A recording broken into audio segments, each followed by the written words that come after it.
It's your girl Jessknotty. Today I'm going to be telling you guys which I prefer, whether it be phlebotomy or CNA.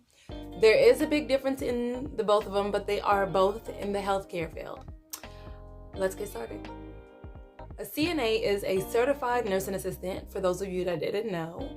And CNAs, they do things like helping people brush their teeth. And I do say people because you can help elderly or even adolescents, you know? So as a CNA, you're gonna be providing care, whether that be brushing their teeth, helping them with baths, cooking for them, feeding them. Depending on what setting you are, it depends on what your daily task would be. Some of them even get vitals, you know? I've been a CNA for about roughly 11 years. I've had some good experiences, some bad experiences, but I still enjoy it, and regardless of what direction I go in. I'm always in the healthcare field, so I like helping people.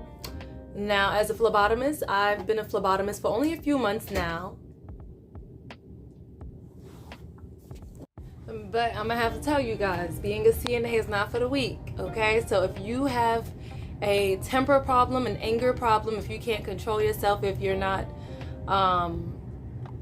a people's person, don't become a CNA. That's gonna be my first advice. Do not become a CNA if you do not like helping people, if you do not like people, okay? Because you're gonna be dealing with a whole bunch of people as a CNA.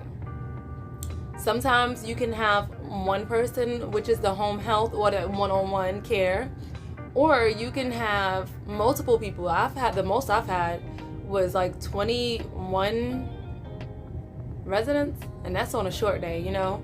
So in this field, you are gonna deal with a shortage, so you will have more people to help than expected. I try not to complain. I used to in the past, but now I don't really complain because, you know, you take the good, the bad with the ugly. But anyways, I'm not gonna go into depth with me being a CNA. That can be a story for another day. I've been a phlebotomist for a few months now, and I can tell you guys there's a huge difference between being a CNA and a phlebotomist, and I'm telling you guys from experience, okay? As a CNA, you can go out in the field with no experience, to be honest, and just start. You can even do travel, and you don't really have to have experience because it's gonna come with you, you know. It's the same as working in a facility, because when you do travel, you're going to be working either in a facility, a hospital. And when I say facility, like a nursing home or an adult care facility, a hospital. There's some travel CNAs that do one-on-one care, you know. But you don't really have to have the skill to be a CNA at first. That'll kind of come to you. You're just doing for other people the same way you do for yourself. You brush your teeth. And if they can brush their own teeth, just help them get set up, you know? So I would say as a CNA, you don't need to come in with any kind of experience, because everything that you're coming in with is things that you should be using your head with, things that's first nature, you know? Whereas as a phlebotomist, you can't go poking someone and you have no experience. First and foremost, no one is gonna let you poke them. No one is gonna let you do phlebotomy on them if you have no experience, because then you're more prone to blowing a vein if you have no experience. So most of these jobs, they will not let you come work for them if you do not have any experience. So you might want to get some first. Pay attention in school. In school, you better make sure you get them pokes in, because you're gonna need it. Okay? So when it comes to being a CNA, I think the lowest form of a CNA is working as a PCA, and you really don't have to be certified for that. But that's like the lowest of the lowest when it comes to that certification. But with a CNA, most people just go into nursing homes when they first start. You can go to a nursing home or an adult care facility, you know. As a phlebotomist, most people start off in the plasma center, donation center, just, you know, something real low, because most of these places, they give you the experience. They teach you how to become a phlebotomist even before you become a phlebotomist. So, I mean, that's, you know, that's something you can do. But at the end of the day, I say that I prefer that you get your CNA first before your phlebotomist.